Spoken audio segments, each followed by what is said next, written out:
My safety car's door switch is not working. I will show you.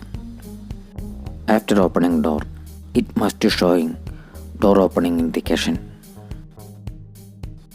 You can see door indication not showing.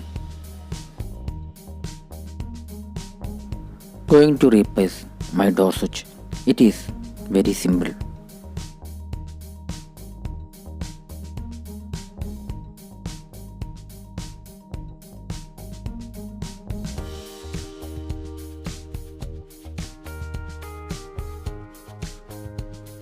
It have a lock.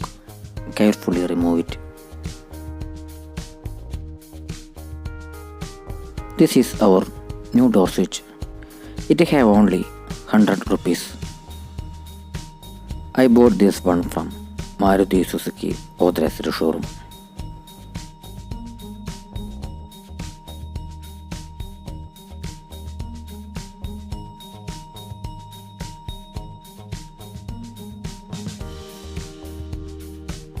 Now we can see door indication working properly.